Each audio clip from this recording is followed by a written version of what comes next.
Imagine being just a child and facing a death sentence. In the United States, this dark reality became a tragic truth for the youngest individuals ever sentenced to death. The chilling stories of these young people reveal a system that wrestles with moral boundaries, justice, and the consequences of young lives ruined before they even had a chance to live. But what drove these children to such extremes? Were they mere victims of circumstances, or was there a more sinister side to their actions? Over the years, several minors were condemned to death, sparking debates about the very essence of justice in childhood innocence. They were not hardened criminals, but children, often with broken homes, troubled pasts, and abusive environments. How could the law, which is supposed to protect the vulnerable, justify executing such young lives? These cases present a stark reflection of the limits of mercy and compassion in the criminal justice system. Each execution left behind more questions than answers, especially concerning the final words and the haunting last meals of these young offenders. The story of George Stinney Jr.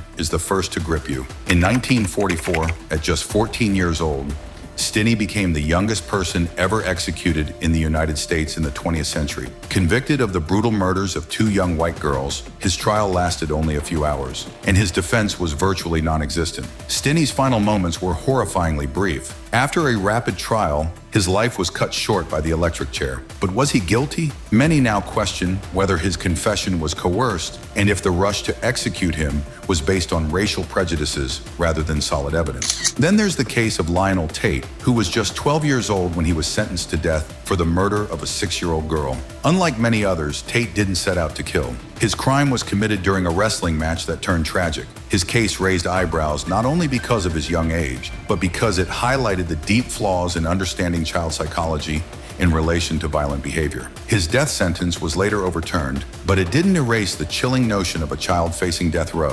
The case of Lesmond Mitchell is equally perplexing. In 2001, Mitchell, at the age of 20, became one of the few Native Americans sentenced to death under federal jurisdiction. But his crime, committed at a young age, was nothing short of horrific. Along with his accomplice, Mitchell was convicted of the gruesome murder of a grandmother and her granddaughter on the Navajo Nation reservation. What sets this case apart, however, is the series of appeals and the debates over the morality of executing someone for crimes committed while still a minor. Was Mitchell merely a product of his environment, or did his actions reflect a deeper and more violent nature? However, the most recent case that has sparked controversy is that of a young girl named Christina, who, though ultimately not executed, was sent to death row at 15 for the murder of her stepfather. Her story captivated the nation, particularly because of her gender and age. Did society fail her, or was she just another example of a troubled youth who turned to violence for survival? In her last moments before her trial, she begged for mercy, but the legal system seemed deaf to her cries. Just when you think the story couldn't get any darker, the issue of final words and last meals adds a surreal layer of human drama.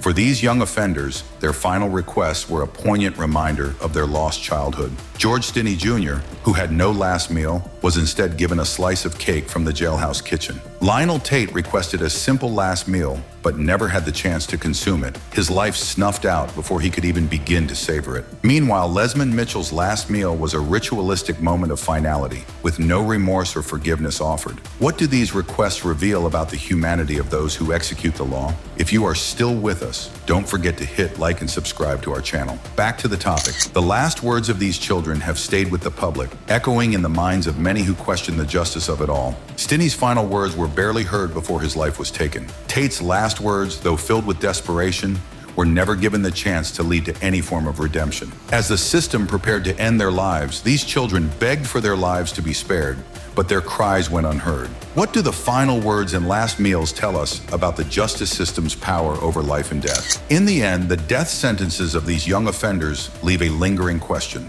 Should the death penalty be allowed for children? With cases like George Stinney and Lionel Tate showing us the horrors of sentencing minors to death, it's clear that there is an undeniable need to reconsider the ethical boundaries of justice. Despite the tragic outcomes, these cases force the legal system to re-examine the fairness of executing young offenders. But the question remains, how far should society go in holding children accountable for crimes they may not fully understand? And while the law may no longer be able to take their lives, the pain and the loss remain. In the case of 𝐅𝐨𝐥𝐥𝐨𝐰 𝐌𝐞, his appeals kept his sentence alive long after his crime. In Christina's case, the emotional scars have yet to heal. These stories force us to reflect not just on their actions, but on how we as a society choose to handle the most vulnerable members among us. What is the ultimate price for justice? As the years pass, these young lives remain a powerful reminder of the flaws in a system that once believed in executing minors. The stories of George Stinney, Lionel Tate, 𝐅𝐿𝐴𝐥 Mitchell, and others continue to raise the question, how do we balance justice and mercy? The irreversible nature of the death penalty, particularly when imposed on children, remains a burden on our collective conscience. The final words and last meals of these young offenders are haunting echoes of a time when the law did not protect the most vulnerable, but took away their very futures. In this ongoing debate, we are left to ask, was justice truly served? Or did these children pay the ultimate price for a society that failed to protect them before it was too late? The questions remain unanswered in the echo of their lost lives.